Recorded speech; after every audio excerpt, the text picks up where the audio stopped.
जब जब भी गणेश उत्सव आते हैं तब हम गणेश जी को अपने हाथों से मिट्टी लाकर उसमें पानी ऐड करके उनको गणेश जी का स्वरूप या आकार देते हैं। आजकल तो वो मोल्ड भी आने लग गए हैं जिस पर हम गणेश जी बनाते हैं, राइट।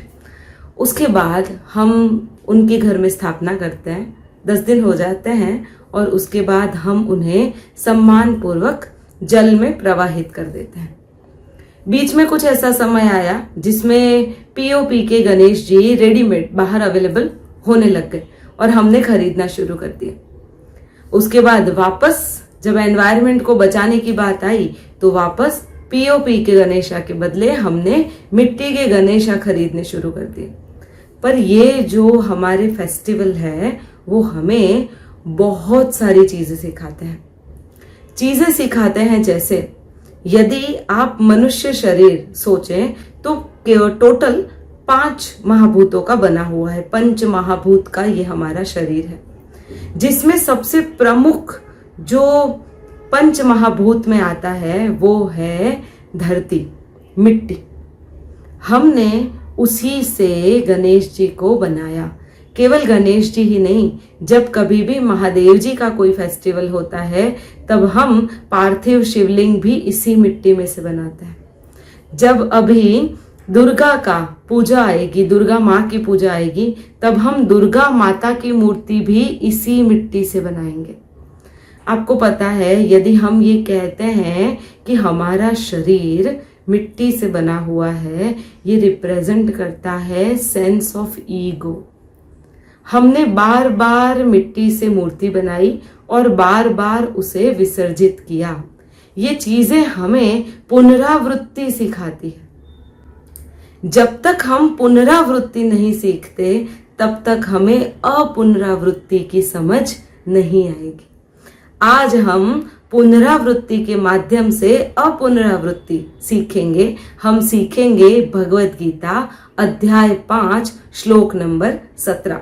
सबसे पहले हम उसका एक्सप्लेनेशन देखेंगे और फिर उसको किस तरह से रिप्रेजेंट किया जाता है, हमारी लाइफ में हम उसे किस तरह से लेंगे वो जानते हैं। जिनका मन तद्रूप हो रहा है, जिनकी बुद्धि तद्रूप हो रही है और सच्चिदानंद घन परमात्मा में ही जिनकी निरंतर एक ही भाव से स्थिति है, ऐसे तत्परायण पुरुष ज्ञान के द्वारा पाप रहित होकर अपुनरावृत्ति को अर्थात परम गति को प्राप्त होते हैं। यहाँ पर यदि देखें तो मन और बुद्धि जिनकी ईश्वर में ही है, ऐसा कहा जाता है। तद्रूप होना अर्थात ईश्वर में ही मन और बुद्धि का होना, ये माना जाता है। और जो निरंतर सच्चित आनंद परमात्मा में ही एक ही भाव से स्थित है, यही लोग अपुनरावृत्ति को पाते हैं। आइए गणेश जी के एग्जाम्पल से अपुनरावृत्ति सीखते हैं हम। जब कभी भी हमारे कुछ फेस्टिवल्स होते हैं, वे हमें बार बार बताते हैं कि आप यहाँ पर बिल्कुल इसी प्रकार बार बार जन्म लेते हैं और बार बार विसर्जित हो जाते हैं। आपका जन्म लेना वो केवल और केवल एक चीज रिप्रेजेंट करता है और वो है सेंस ऑफ ईगो। जब तक ईगो रहेगा, जब तक मैं रहेगा, तब तक जन्म अवश्य रहेगा। आप बार बार जन्म लोगे। जिस वक्त मैं नहीं रहेगा, केवल वो ईश्वर रहेगा, तब हमारी जो ये पुनरावृत्ति है ये खत्म हो जाएगी। गणेश जी को जब हम विसर्जित करते हैं तब हम रोते हैं। क्लियर सी बात है कि 10 दिन कोई हमारे घर पर रहा है, हमने उनकी आव भगत की है और अंत में हम उन्हें विसर्जित कर रहे हैं। हम अपने शरीर को भी इसी प्रकार विसर्जित करते हैं। पर आपने कभी देखा है गणेशोत्सव में हम ढोल नगाड़े बजा के गणेश जी को विसर्जन करने जाते हैं? क्या हमारा जीवन इस प्रकार हो सकता है कि ढोल नगाड़े बजकर हम विसर्जित हों? क्या हमने हमारे जीवन में ऐसा कोई काम किया है जिस पर हमें श्रद्धा हो, जिसको लेकर हमें विश्वास हो और जो कार्य हमारा अंत तक हमारे साथ आएगा? यदि है तो आपका पूरा जीवन इसी प्रकार हर्ष उल्लास से भरा हो जाएगा, क्योंकि आप सत चित और आनंद से भरे रहेंगे। आपके पास केवल और केवल वो ईश्वर है, आप स्वयं नहीं है। और जब कभी भी ये फीलिंग आ जाएगी तब आपको भी समझ आएगा कि गणेश विसर्जन का महत्व क्या है। ये बार बार जो हम पुनरावृत्ति करते हैं उससे हम अपुनरावृत्ति पर कैसे पहुंच सकते हैं। सिंपल से हमने गणेश जी की मूर्ति को जल में विसर्जित किया है।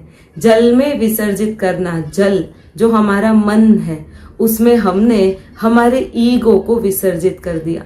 जल जो रिप्रेजेंट करता है उस ईश्वर को, आपने देखा होगा समुद्र बहुत बड़े होते हैं। हाँ, आजकल बात अलग है कि हम छोटे से कुंडों में भी उनको विसर्जित करते हैं, पर यदि जल का मुख्य स्रोत देखा जाए ना, वो बहुत विशाल है, अत्यंत विशाल। यदि हम हमारे ईगो को ईश्वर की विशालता में यदि तद्रूप कर सकते हैं, छोड़ सकते हैं, तो हमारी भी पुनरावृत्ति अशक्य हो जाएगी। हम तब अपुनरावृत्तित हो जाएंगे, हम कभी भी दोबारा जन्म नहीं लेंगे। और इसे कहा जाता है पॉइंट ऑफ नो रिटर्न। हम भी कभी वापस नहीं आएंगे और हमारा पूरा जीवन आनंद से भरा रहेगा।